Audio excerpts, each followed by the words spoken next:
Hey everyone, and welcome to Nat Chat. I'm Nat Eliason, and as you probably know, we're currently exploring what to do as a student or recent grad trying to succeed outside of the traditional college path. In this episode, I'm joined by Josh Lilien.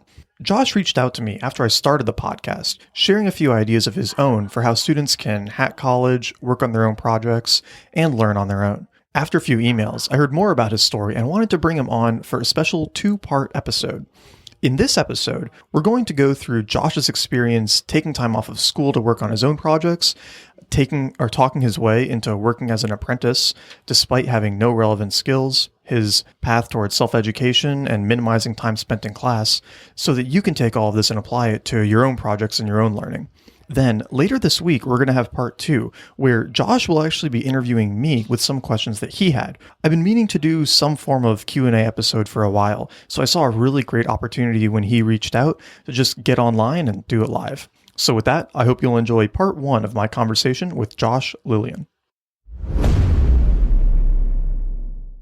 Josh, thank you so much for coming on the show. How are you doing today? My pleasure. Thanks so much for having me here. It's great today. A sunny day in downtown Toronto. How about you? Excellent. Another nice day hanging out in SF. It's a shame you were only here for 2 days. A beautiful 2 days, though. It was great for those 2 days. Yeah, it's pretty... so the audience has a little context. You reached out to me because you had been listening to the podcast and you had some relevant stories, and then we ran into each other randomly when you were here. While slightly inebriated. Slightly. Yeah. It's being generous. But I think we'll get into the professional work, school type stuff in a second. What I wanted to start with was you mentioned that you were a competitive boxer for 5 minutes. Tell me that story. Actually, if you calculate, it was about 7.5 minutes to be exact. 2-minute rounds, 3 rounds. And then in my second fight, it only lasted 1.5 minutes. You can see, but the audience can't see that I'm short and pretty heavy. So I was fighting in a higher weight class. So I thought boxing was really cool. And then I didn't really see any barriers to start boxing. So I was training for a while, but not nearly long enough. And then I just sort of did it. I just got a coach and we signed up, registered provincially.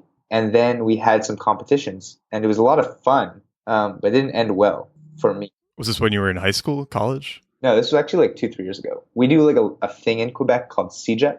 It's a 2-year program after high school. So we graduate in grade 11 and then 2 years before university. What do people normally do in those 2 years? Just whatever you want? You go to CEGEP. So it's an entirely other school system. Oh, so it's a separate thing in between high school and college. Yes. What do you learn there? Is it normal classes or is it focused in a certain area? It definitely tries to be a gray area between university and high school. Everyone in Quebec has to do it unless you want to leave the province. So it's less lax than high school, but not as intense as university, I'd say. But you really just learn whatever you'd like. There's actually more broad options than in university, I'd say. So I did commerce and psychology. So do you get to kind of explore during CEGET and then you pick what you want to focus in on during university? You should be able to. If I had been as informed as I am now, I would have explored more. But they sort of make it sound as if whatever you choose is what you're going to do in university and for the rest of your life. So they don't encourage you to explore. They encourage you to start learning whatever you're going to do. That's too bad. Yeah, unfortunately. Kind of scare you into the competitive academic mindset early, right? Yeah, I went to a pretty intense one. So it was, they were aggressive early on. So what did you study during CEGET then? I studied psychology for the first little bit and then commerce once I realized that I needed to get a job at some point. No offense to the psychology majors out there. What does studying commerce mean? Is that economics or? So econ would be some of your classes. There would also be some accounting classes. It's the same thing as studying business in undergrad. There was actually a lot of overlap. So I got a lot of credits for my undergrad in business from CEGEP. So accounting, econ, fundamentals of business, international business, stuff like that. And was it while you were in CEGET that you applied to this Founder Fuel Accelerator, or was that after when you were in uni? That was actually in my first semester of uni. So uni had been hyped up for a while. I was like, okay, you're going to go there and then you're going to learn a lot of stuff really quickly and then you're just going to become a monster almost immediately. And none of that happened at all. I only gave it 2-3 weeks for it to happen and it didn't seem like it would. the teachers kept saying, okay, here's what you do when your boss asks you to do something. And I'm like, that doesn't sound like that cool of a career path. So I sort of strolled on to the university incubator, met a couple people, and then like that led to applying to an accelerator. So the university had an incubator as well? Yes. Big shout out to District 3, Contagious incubator. Was it good? Was it useful? It was hugely useful. It was actually great. I didn't know what the word startup meant before that. And they have this like really great open door policy where they're like, if you want to get to know what startups are, come on down. So I went on down and I spoke to Sean Gamboa, who was the director at the time. And I was like, I want to meet startups. And he's like, so what are you waiting for? Like, there are some startups right over there. And I was like, so I just go to them? And he's like, yeah, just go and introduce yourself. And I got like 3 offers that day. So they were super cool. All the startups were super cool. Wait, you got 3 job offers that day? 3, I mean, job is a vague term for free labor. Startups like free labor. Startups love free labor, but I very much encourage anyone interested in getting involved in startups to work for free for the first little bit, if they've got to choose between that or if they can afford to work for free. Luckily, I was able to. So yes, I worked for free for a while, and then for $4 an hour afterwards, which was a lot of fun. Nice. I mean, that was how I actually got involved in the startup scene in Pittsburgh too. Was my friend and I decided that we knew how to do branding and marketing. Obviously, we had no idea what we were doing, and then just started pitching local startups on hiring us for free to do those services for them, whatever those services were. Yeah, it's great. It's a great way to get a taste of it right away. Yeah. So was one of those startups Gymbirds, or was that? Yes. Okay, so tell us about Gymbirds. Tell us that story. So I go in. Sean says go, and I went. I'm literally just talking to a bunch of random people, pretending like I know anything. They said, what do you do? And I was a marketing major, right? I hadn't taken any marketing classes yet, but that made me technically a marketing person. And I figure if you're studying marketing, you should be able to convince somebody that you're good at marketing. That's like half the battle of being a marketer. So anyway, I'm talking to a few people. I'm pretending to know what e-gaming is all about, like esports are all about. I never did. Anyway, and then this guy taps my shoulder, sort of like with a cigarette in his hand. He's about to like go out, and he's like, listen, I heard that you're a marketing guy. I'm really looking for someone. Will you just like come, like stop talking to this guy and just come outside with me quickly? Wait, did he do that while you were talking to someone? Yeah. That's Mike, like in retrospect. So he would have most likely. And then I sort of just did, because he's like this big persuasive guy and he seemed friendly enough. So I just went outside with him, and like 5 minutes, then we worked together for like a year. Like right then, pretty much. That's crazy. Was it just you and him at the company at the time? It was me, him, and a developer CTO from France named Damien, who then later came to Montreal. Very cool. But you were still in the university accelerator at the time, right? I never actually signed up for the university incubator.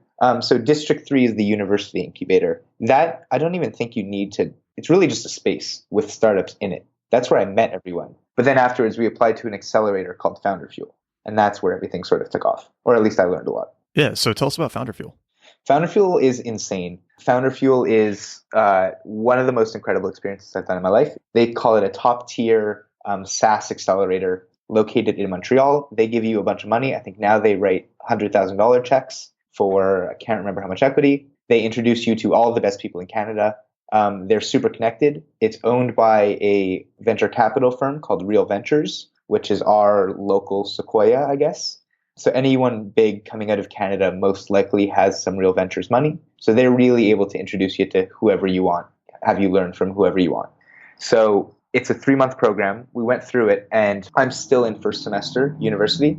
And all of a sudden I'm hit with like this, this fire, I guess, or this where I enter this like advanced learning program. And it was just incredible. For 3 months, I'm like consistently being dragged on my ass to like learn new things and grow this company. So it was really a good way to accelerate my learning. Were you going through it while you were also taking classes? So I was taking classes at the time. And then going into second semester, I dropped 2 of my classes. I was only taking 2 classes. So I was taking those at night. And then like once I had to like run out of a meeting to like write an exam and then come back in. So I was taking some classes during. And you mentioned that you sort of hacked your way in to Founder Fuel. Yeah. How did that work? So as I mentioned earlier, nobody knew that I wasn't actually a marketing guy. I was just a marketing student. And then I guess that I said I was marketing, hinting at the fact that I would work in marketing, but I didn't. So Mike liked me enough, quickly found out that I didn't actually know any marketing, but Mike liked me enough to bring me onto the team. And then I actually wasn't necessarily in the interviews. I wasn't in the interviews. They met me, but I wasn't in the interviews for Founder Fuel. So this like startup that I sort of just like hung out with for 2 months without knowing any, hard skills ended up getting into Founder Fuel. So by extension, I was in Founder Fuel. So then I show up and there were a bunch of like, PhDs in artificial intelligence and like a bunch of these like really, really smart people. And I turned 18 recently. So I was like, this is fun being 18, I guess. Like I didn't really have anything to contribute. But I was just like surrounded by these awesome people. So that I just sort of like snuck in the back there. They didn't really know what my deal was, that I was still in school. They found out later and they were receptive, I guess. After you had already impressed them enough that it wasn't an issue, right? After they're like, why does this kid keep asking questions? And I was like, and they found out it's because I've never worked anywhere. Well, but obviously they didn't lay you off. You were still running all the marketing stuff. So how did you learn how to do that? So I'm a big fan of asking slightly annoying questions. I seek out mentors who can tolerate my annoying questions. But other than that, I actually, so I was listening to your second episode with Adil, and you mentioned that it's really easy to learn and work at a thing when you find it interesting. For some reason, I found marketing interesting. So I was able to like go all through the HubSpot blog, take all the HubSpot courses, take like every digital course online, read the traction book, read like everything very, very quickly. So I at least knew the terms of the activities that I should be asking people about. So I knew that like what conversion meant. So then I would get to meet up with a mentor, which would be like introduced to me through Founder Fuel. And I would say like, okay, I don't think our thing is converting that well. What do I do now? Or like, how would you do this? Stuff like that. So it was a pairing of knowing the terminology to form questions and then having really great people to ask those questions to. Nice. Were there any other resources that were really helpful besides HubSpot, Traction? Yes. So Neil Patel has a really good blog. Traction is great. Your blog is great. As you saw a few months ago, actually, I shared that from 0 to 30,000 or I can't remember the name of that article. 0 to 10K? 0 to 10K. That's it. So you've got to like really scrape blogs. You've got to go deep into blogs. You've got to like look at the comments. But I would say knowledge lives in blogs, at least for digital marketing. It doesn't live in textbooks because it's, I imagine, changed faster than textbooks can be written. I'm trying to think of what other books are really, really good. The Seth Godin books are good at like framing what problems you might be encountering, but not so actionable. So they're really good at like helping you understand why marketing works. But other than that, the more tactical things would be found in HubSpot's blog, Buffer, Hootsuite for social media, just a bunch of blogs out there. Yeah, and we'll definitely link to all of those. You mentioned something in there about textbooks can't keep up with the pace of how marketing and other things too are changing. So were your marketing classes useful, or were you pretty much learning everything on your own? No, I'm not going to give a big shout out to the marketing classes. So everything was learned on my own, but that's also because I had to do everything before I had taken the classes. But then when I did take the classes, I was incredibly underwhelmed. What they were saying is it's important for brands to have a presence online. And I was like, we knew that 10 years ago. Like, where have you been? We know they have to have a presence. And then they would still use it. It seemed as if they were only reading the first blog post that I read. They didn't like go deep. They were reading like the first blog post that HubSpot would post on its homepage. So they were like, okay, it's important for brands to have a social media presence, and it's important for, brand engagement because customers want to engage with their brands. And I'm like, I don't think that happens too much. I don't know, like you should have sort of dove deeper into that and found out like how that happens. Like, don't just give me the headline of that article. So even when they would mention digital stuff, they would go pretty shallow. They didn't like actually tell you how to do things, what things mean, like where digital relates to like the classic buyer journey process. They didn't really explain anything. They sort of just read the skin. Very high level, almost like walking through a museum and getting a sampling of all the marketing ideas, but not learning how to actually do any of them. Exactly. That's a really good point. And they were talking about the ideas that we knew like 6 years ago. so that like consumers want to engage with brands and create buzz. And I was like, what are you talking about? You just have to make your stuff go viral. That's the secret. Yeah. So I just took my last marketing class, I'm happy to announce, because I figured I switched out of it pretty quickly, but I figured I'd get a minor in the process because I had already taken some classes. So they were just like, okay, here are some digital marketing strategies, right? And you have those like classic bulleted lists that you have to memorize. And one of them was viral marketing. And I was like, it seems really easy to do. Like, yeah, why don't you just do something that's viral? Like just do social media and then do viral. And I'm like, oh, okay. I don't know if I'd pay for that advice. Well, my problem with a lot of the focus on viral marketing especially is that I think it's sort of a narrative fallacy problem where nobody necessarily knows how to engineer it on the front end. You just end up trying tons and tons and tons of different things, and one thing will probably eventually work out. But I think we're deluding ourselves if we think that we can engineer millions of people sharing something on the front end. And then they'll put the Jonah Berger, I believe his name is, who wrote the book on virality, I think called Viral. So I can't remember what the book is called. I hope I didn't just misquote it.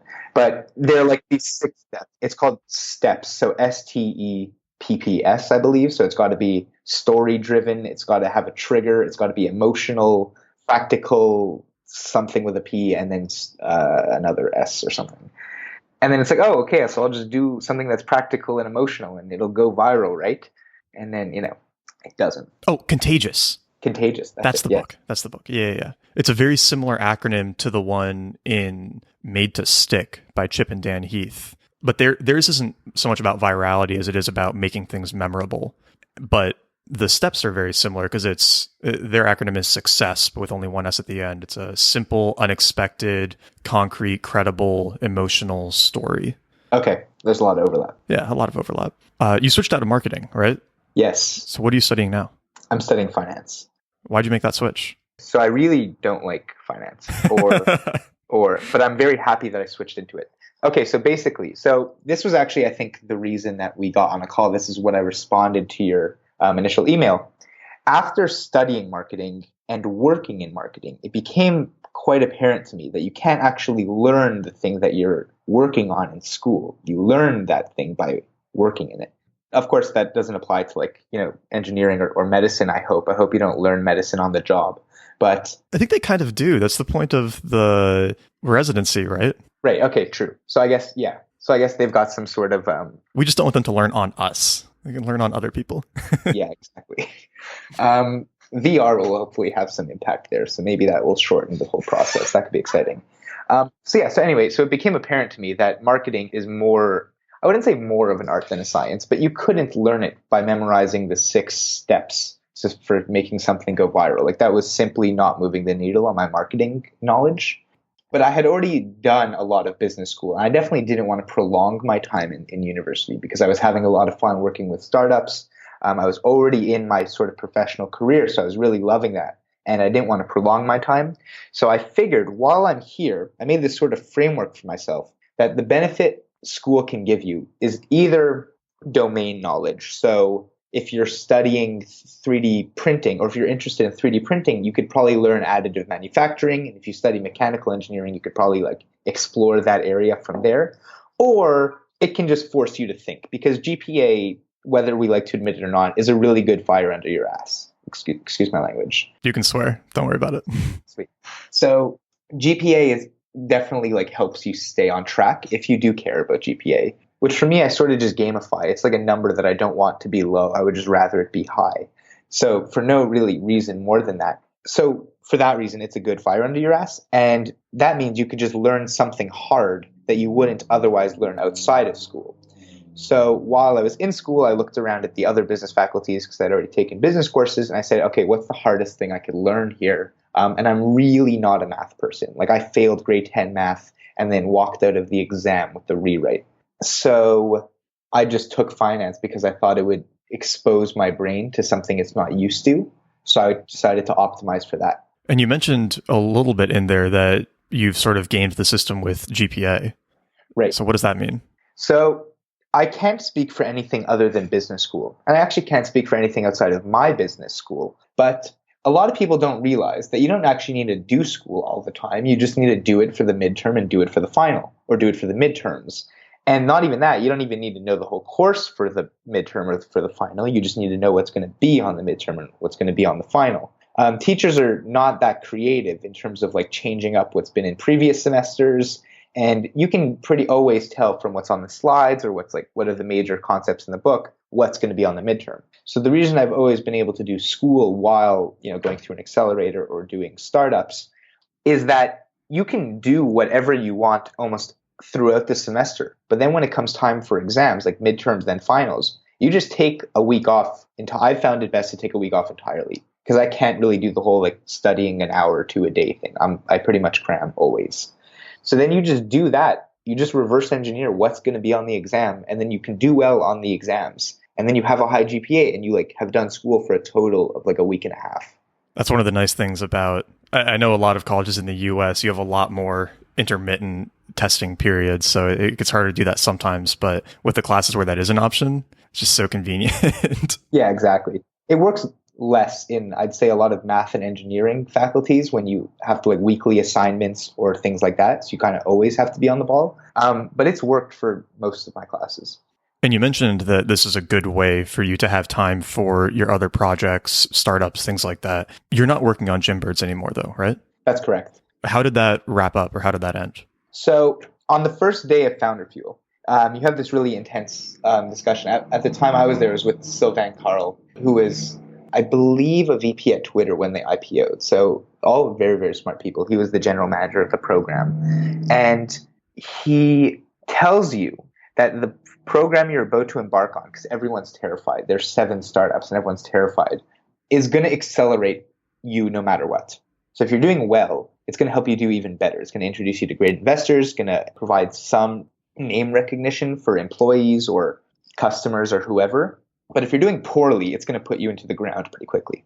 And that's because there are these long sessions with mentors and investors where they simply pick apart at your business. If there's any weakness that you knew going in that you were maybe able to hide from some people before that, they're going to expose those almost immediately. And they're just going to sort of keep touching those sore points. So there were gaping holes in Gymbirds. So Gymbird, the website isn't up, so I guess people can't look it up. But it was a pay-as-you-go fitness platform. So the idea was 41% of fitness dollars worldwide, which is like a many $100 billion industry, simply go to waste because people don't go to the gym. We thought that was ridiculous. So we're like, okay, if people are part of Gymbirds, they should be able to go to any gym. It's sort of like ClassPass, which you guys have in the States, but different in that you don't have any membership. You just pay for what you use. So you can save people a lot of money. The issue with that is that people's issue with gyms is not money, it's psychology. So we're naturally targeting people who don't go to the gym, which means we don't get money from them. Yeah, so that hole was exposed pretty quickly into the Founder Fuel program. We realized there's built-in churn because either people like a gym and then become a member of that gym, or they don't like going to gyms and they stop going to gyms and then you stop getting money. So that was exposed like almost immediately into the program. So I was running it on my own for a while the other 2 guys were working on a new business, which they're actually still working on. But then we shut down Gymbirds literally on demo day. Right after presenting or right before? And we didn't present. It was like that morning. And why did you decide not to work on them with the new product? So I was still in school. It wasn't really a new product. It was more ideation in a space I didn't know about. They're in the corporate wellness space. So I had sort of said, like, I've had my learning. This has been a cool experience, but I can't really afford to like wait around right now. I'm a first year. I should probably be doing school. So I didn't stay around for the ideation process. And I probably wouldn't have stayed around much longer because I didn't understand the space. I didn't know what the problems were in like corporate fitness, corporate wellness. So then I went to another Montreal startup, still in the Founder Fuel family, because people tend to stay in that umbrella. And you were doing marketing and growth for them as well? Yes, I was doing paid acquisition. Got it. So how did that one go? That was a lot of fun too. So I was doing ads at a much more established company, which was weird for me because I've never been like an employee at a place. How big was it when you joined? When I say more established, it was like 65 people. But it's still, I think, the biggest company I've ever worked at. So actually it was 65 and then like 100 or so worldwide, but 65 in office. And I was going to do everything as I had done before. But then I did paid, started doing ads, and it was turned out to be really, really good. So I just sort of kept doing that. And that was cool too, because I got my own tutor, because they're like, okay, now this 19-year-old is handling, X budget of our money in these ads. We should probably make sure he knows what he's doing. So they actually brought in this tutor who's Canada's largest paid advertiser to like teach me weekly what I should be doing and what I shouldn't be doing. So again, I'm all about the mentor teaching. That's really cool. Learning how to do paid acquisition online is really tricky since you need a budget to learn how to do it, but nobody wants to give a budget to somebody who doesn't already know how to do it. Yes. You're going to mess up as long as you're in a supportive environment. So I learned that clicks and clicks to website are different things after wasting like a bunch of thousands of dollars over a weekend. And this was like my first week. Was that on Facebook ads or? That was on Facebook ads. If you're doing Facebook ads, hit clicks to website. Don't press clicks. Don't optimize for clicks. They're so sneaky with that stuff. I couldn't believe that was really a thing. I didn't believe it. I was like, no, Mark's such a nice guy. Like, he's not going to do that. And just to clarify for anyone listening, when a Facebook ad registers a click, it can mean that they clicked on the website, or it could mean that they clicked like, that they clicked read more, that they clicked to your page, that they clicked on the image, right? Yeah. So none of that is really actionable or like useful except for clicks to website. So just hit clicks to website. Yeah. Oh, it's the kind of stuff you only learn by experimenting with it, right? So because I was optimizing for that, we wasted a whole bunch of money on people who would like click like to the Facebook page, which was totally useless to us. There was nothing on there. How did that conversation go when you figured that out? Everyone was really supportive. The CEO, Francis Davidson, is like super intense about, like fail fast and learn. So he was like, do you know exactly why this happened? And I was like, yeah. And he's like, good. So make sure it doesn't happen again. And that was basically it. It was super cool. But you're also not with them anymore, right? No. So that was just for the summer. I bounce around a lot. Yeah. So what are you working on now then? So now I've actually recently founded my own company. I was going to drop the domain name, but we actually don't even have one yet. So I don't know where people would be able to find it. So basically, as I expressed in this call, I've always been working, except for the time with paid budget, with no budget. Always really early stage companies, always doing a lot of activities. I've actually never worked with another marketer. I've always been the only guy. So I've been trying to control the whole growth stack. And that gets really overwhelming really, really quickly. So you tend to hover to things like HubSpot or Marketo or all-in-ones. But those are really, really expensive and inaccessible for everyone with no budget. They're really expensive, and I don't know about you, but I always find it frustrating that they don't actually do that good a job at all of them. They do okay at each one. Exactly. So I'm very happy you mentioned that. We basically stitch together all of the services who do one thing really great and for really cheap, like Mailchimp and Hootsuite and a bunch of other services, to offer the user what will feel like an all-in-one, but in fact, they're actually using about 10 to 15 services. So we consolidate and aggregate all those services. That's cool. So is that similar to how you do it with Zapier, or is it actually its own interface? So glad you mentioned that. People are currently hacking together solutions using Segment.io and Zapier and even their own Python code, except that gets messy pretty quickly, and you've got to know a little bit of Zapier and try to stitch them together that way. We're offering one UI, so you feel like you're interacting with HubSpot. You're only using it from everything, when everything under the hood is actually being provided by our partners like Mailchimp and Hootsuite and everyone else. So on the mailing tab, as you would have on HubSpot, it's actually just Mailchimp, but you're still interacting with one place. Oh, that's cool. So who are you working on this with? So I've got two co-founders in the other room, actually on the other side of this wall. Their names are Jazzy Tour and Eric Eidelberg. Eric Eidelberg is a master's at the University of Calgary studying machine learning. He is an expert in automation, working with different APIs and basically everything that we need to propel this. And Jazzy is simply the sweetest human alive. He can pull answers out of humans like I've never seen anyone do before. So we're the sort of like talking to customers, learning from them team. And Eric is technical. You think you'll go through an accelerator again for it? We're currently going through an accelerator. I forgot to mention that. So the reason that I'm in Toronto is we're going through, it's not actually an accelerator. It's like a founder development program called the Next 36. It's really, really cool. I suggest any Canadians listening to check it out. You basically apply as an individual. You go through this really, really intense final selection weekend. And then they take in 36 individuals and they say, okay, do you have existing ventures? Do you want to start a venture with each other? Do you want to start a venture with outside people? And then you do that. So we're in Toronto now. We get a lot of like mind-boggling mentors. We do classes with them. We learn from them, and some seed capital as well. Very cool. But classes aren't going on right now, right? Or are you doing both at the same time again? Well, classes through the next 36 are their own thing. But classes just means like they'll bring in the former CEO of Goldman Sachs Canada, who will talk for 2 hours, and then we'll sort of like write about it. Sorry, I meant university classes. No, I'm off for the summer. Nice. How was it with your parents in terms of like balancing doing all this startup work, these side projects, not being as focused on academics? Were they supportive? What was that conversation like? So both my parents are entrepreneurs, I should say that. They both own their own businesses. So they do get entrepreneurship and they are supportive. But I do come from a Jewish family. So my mom will leave law school magazines like all over the house and pretend like she doesn't know how they got there. And I was like, you're not fooling anyone, Mom. This didn't like just arrive in my room, like in the mail. The mailman didn't drop it in my room. So there's definitely, they understand. If like one of their friends have told them like, oh, I saw Josh doing XYZ, or I was at an event or a conference and I saw Josh speak or something like that, they'll get it. But they still sort of think, I believe, that I'm playing around and that I'm sort of like, working on different like hackathon projects throughout school. I still definitely believe that they want me to go to law school, or that they want me to continue in education or get a big brand name job. But I think whenever you're talking to someone you care about, like a family member, you tend to be more risk averse than they would be. So they definitely want me to go on a safer path, I assume.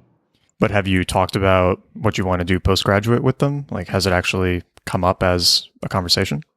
So don't tell them, but I am actually slightly interested in law school. I just don't want them to feel as if it's because they've told me to. So I assume they don't listen to this podcast. Maybe they do. So I haven't had the discussion. I think they understand that I'm going to keep doing this startup thing for as long as possible. I really like this startup thing. And then we haven't had like an open conversation about it, but they definitely are in favor of me doing school. When I left for Founder Fuel, they were super weirded out about it. They were like, are you getting credits for this? Like, is this part of school? And I was like, no, this is a whole other thing. I'm not in school right now. And I don't think they ever really internalized that. What makes you interested in going the law route? I actually realized recently that I don't actually find law that interesting at all. I just find the work that lawyers do very interesting. So my mom is a family lawyer, so a divorce lawyer, and I've watched her work since I'm a kid. And I've always found it really interesting, like being in court. I just find courthouses nice. I like watching her argue, like watching her, present her arguments. And I feel like everything surrounding being a lawyer is cool. Like you get to go really deeply into interesting texts and have these sort of interesting conversations that feel like arguing but aren't. But I don't actually know if I find the law itself interesting, like how it came into existence and what Article 1458 is. So I'll have to explore that at some point. Yeah. As you were going through all of these like startup experiences, all of this learning, do you have a favorite failure or screw up along the way, aside from the Facebook ad clicks? I do actually. So we have in Montreal a blog called MTL Blog, which is effectively the BuzzFeed for Canada or the BuzzFeed for Montreal, right? Sort of like millennial news, 5 best taco restaurants, stuff like that. But everyone in our demographic, or at least who we thought was in our demographic at Jimbirds, reads MTL Blog. It's definitely the most popular. It has a higher circulation than anything else. And so we organized this sponsored article with them. And it went in, I couldn't believe how well it went. It was their top trending article of all time. And it was a sponsored article. And it was about this Montreal-made app that lets you go to the gym without a membership. And it went, absolutely viral. I think we were averaging, like, let's say, 800 to 1,000 visits, uniques per day on the site. And then we got like 25, 30,000 that day. And payments weren't working. Payments weren't set up. Neither was email capture. So we lost everything. No one came because it wouldn't work. And we didn't get their email. We didn't get their credit card. We didn't get anything. Or we also didn't have a pixel, so we couldn't retarget them or anything. So we just lost everyone, all of it. Yeah. It was painful at the time. It's a good way to learn, though. Yeah, definitely. If you anticipate a spike in traffic, make sure you capture it. because traffic can be fickle if you don't have email addresses or credit card information or something to make sure your audience comes back. And make sure that your servers can handle it too. Don't want the site going down. Yes. Luckily, we were able to do that because Damien was awesome. But then we all just forgot to let people buy passes. It was an e-commerce site effectively for fitness, but then people couldn't buy anything. So, are there any books that have created a really big shift in your mindset in the last 3 years? That have created a big shift in mindset. Founders at Work is the best startup book in existence. Jessica Livingston, exactly. Co-founder of YC. Traction is still my favorite because I don't think any other book provides as high level and low level a guide to digital marketing as Traction. And that's not a plug, even though it might sound like one. But that have shifted my thinking. Founders at Work by Jessica Livingston is a series of interviews with legendary founders. So from Yahoo, Hotmail, PayPal, and the likes, a lot of late 90s .com company, like internet companies. Some of them popped in the bubble and then some of them stayed on. Sorry, it's interviews about what the first day was like, what the first month, first year, the first really little bit of having a startup was like. And by the end of the book, you've read 100 or something interviews and you start to see trend lines. You're like, okay, they all inevitably did this. Some of them did this, some of them did the other thing, but they all inevitably had a market that wanted their product, or they all did this thing. And that I found was so much more powerful than every other book and blog who says, here's what you do, do this thing. There's actually no advice in the book, Founders at Work. It's just other people's stories. So it was really great. And the Fountainhead has since tipped me on my, flip me over. That's just awesome. Have you read Atlas too? Or no, that's my next one. I'm actually just finishing up the Fountainhead now. Yeah, if you thought the Fountainhead was long, get ready. I couldn't believe how long it was. I thought it was just the ebook pages because I'm reading it on my Kindle app. So it said 3,600 or 3,800 pages or something like that. And I thought, okay, they'd be fast. But then you flip 5 pages and you realize you haven't changed one yet. And I'm like, oh my God. But it's still awesome. Is there anything that freshman you would be surprised, or I don't know, do you call it freshman there? Call it first year. First year, okay. Is there anything that first year you would be surprised about by current you? That those conversations that you're having now and the whole faking it thing actually works. Actually, I don't know if it works yet, right? Because I haven't had an IPO or big exit or something yet. But it seems like those sort of borderline lying conversations that I had at the beginning actually ended up having a snowball effect on the rest of my career. So if Sean hadn't said okay, go talk to someone, if I hadn't been really bored at an event and just gone up to talk to Sean and pretended as if I know startups, then nothing would have happened. So just sort of I guess not pretend that you're interested in a thing, just keep talking to people and saying yes. So when Sean said, go talk to the startup, I was terrified. I just went to talk to startups, whereas I generally wouldn't. But now I realize nothing would have happened if I didn't talk to those startups, and Mike wouldn't have hit my shoulder, and then I wouldn't have met anyone else. So it's a very linear process from there. Just any last thoughts, pieces of advice for any other students listening who are interested in pursuing similar startup type work during college? Yes. So I want to go back to, I already mentioned it, but I want to go back to my point earlier about just doing hard things. Yeah. So it seems like after reading Founders at Work, after reading everything Elon Musk has ever said or written or anything written about him, it seems like there's two things that make people good entrepreneurs, that make people good at business, early stage business, and neither of them are studying business. One of them is studying a domain and really knowing a domain. So Elon Musk studied the high capacitor, the batteries thing, right? So he really got to know that space from school. So school could be a good avenue for that if you're interested in the domain. And then you either outsource or figure out the business stuff on your own, especially if you're naturally a business person.